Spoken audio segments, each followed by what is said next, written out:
Gorong-gorong yang dijadikan kabur pintu untuk kabur oleh 4 napi asing yang kabur tepat berada di bawah pos penjagaan. Namun pos penjagaan tersebut ternyata tidak berfungsi.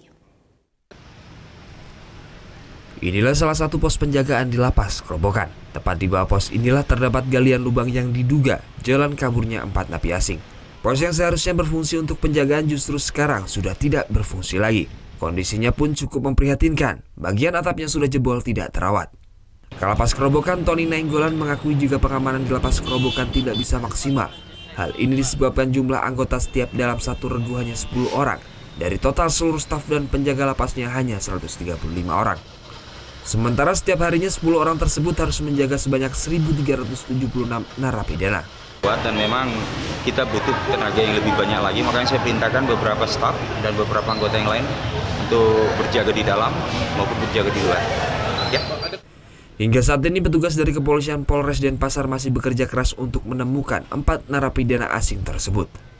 Salah satunya dengan memasang foto ke-4 napi di sejumlah titik. Sebelumnya pada Senin pagi 4 narapidana asing kabur dari Lapas Kerobokan. Mereka merupakan penghuni blok Bedugul yang memang khusus dihuni oleh narapidana asing. Keempat narapidana asing tersebut yakni Shaun Edward Davidson, warga negara Australia, Dimitar Nikolov, warga negara Bulgaria, Said Mohammed, warga negara India, dan Tiko King, warga negara Johor, Malaysia. Mereka semua tinggal dalam satu blok yang sama di B Lapas Kerobokan. Surya Sanjaya melaporkan untuk NET. Halo, jangan lupa subscribe dan juga nonton tayangan berita lainnya di sebelah sini. Subscribe, nonton lagi.